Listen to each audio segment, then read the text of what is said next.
வீடியோக்குள்ள போறதுக்கு முன்னாடி சேனலை சப்ஸ்கிரைப் பண்ணுங்க, பக்கத்துல இருக்க பெல் பட்டனை பிரஸ் பண்ணுங்க, டிக் பண்ணி சேவ் பண்ணிக்கோங்க. வாங்க வீடியோக்குள்ள போகலாம். பாஸ்தா 65 பண்ண போகிறோம். அதுக்கு முதல்ல வேக வச்சு தண்ணியெல்லாம் வடிச்சிட்டு மறுபடியும் ஒரு தடவை தண்ணி ஊற்றி தண்ணியெல்லாம் வடிய வச்சுருக்கேன். அதுக்கு தேவையானது என்னன்னு பார்க்கலாம்.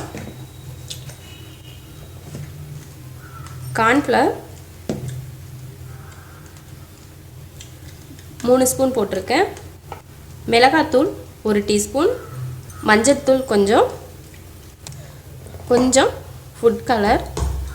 பாஸ்தாவில் உப்பு போட்டு வேக வச்சுருந்தீங்கன்னா உப்பு கம்மியாக போடுங்க. நான் கொஞ்சம் உப்பு போட்டிருக்கேன், ஏன்னா அதில் உப்பு போட்டு வேக வச்சுட்டேன். அதனால் 1/2 ஸ்பூன் இஞ்சி பூண்டு பேஸ்ட். இப்போ இதை கலந்துடலாம். கொஞ்சம் தண்ணி ஊற்றிக்கலாம். இதில் பாஸ்தாவை சேர்த்துடலாம். தண்ணி இல்லாத மாதிரி பார்த்துக்கோங்க, அப்போ தான் நல்லாயிருக்கும். தண்ணியாக இருந்துச்சுன்னா நல்லா இருக்காது.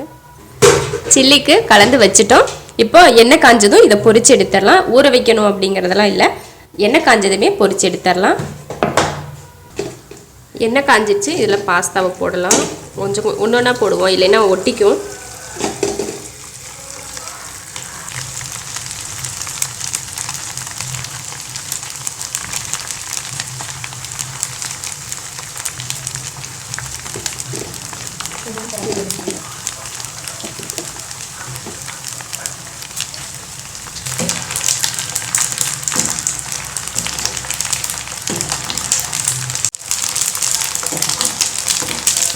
பொரிஞ்சிருச்சு, எடுத்துடலாம்.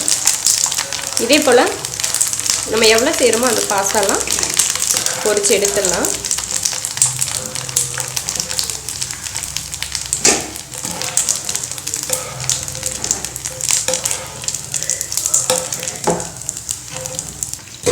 பாஸ்தா சில்லியாக பொரிச்சு எடுத்துட்டோம். இப்போ இதை தாளித்து 65 பண்ணுவோம். பொரிச்சதுலேயே அந்த எண்ணெயெல்லாம் எடுத்து தனியாக ஊற்றிட்டு லாஸ்ட்டாக இருக்கிற அந்த கொஞ்சம் எண்ணெயில் சூடாக தான் இருக்குது, அதுலேயே பூண்டு பல் போட்டுடலாம், பச்சை மிளகாயும் போட்டுடலாம். ரெட் சில்லி சாஸ், ஒரு 1/2 teaspoon soya sauce, green chilli sauce 1/2 spoon, tomato sauce அதுவும் ஒரு 1/2 ஸ்பூன், இல்லைன்னா 1 ஸ்பூன் ஊற்றிக்கலாம்.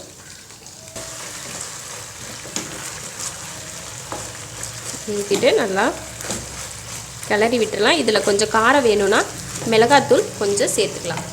நான் கொஞ்சம் காரத்துக்கு மிளகாத்தூள் சேர்க்குறேன்.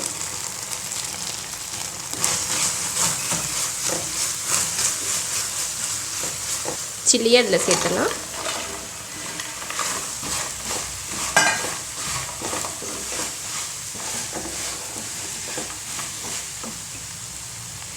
மல்லித்தலையும் சேர்த்து கிண்டிடலாம்.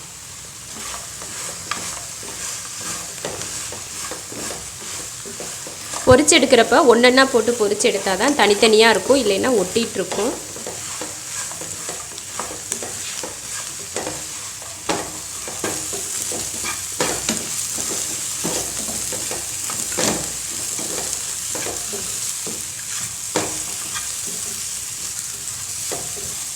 ரெடி ஆயிடுச்சு.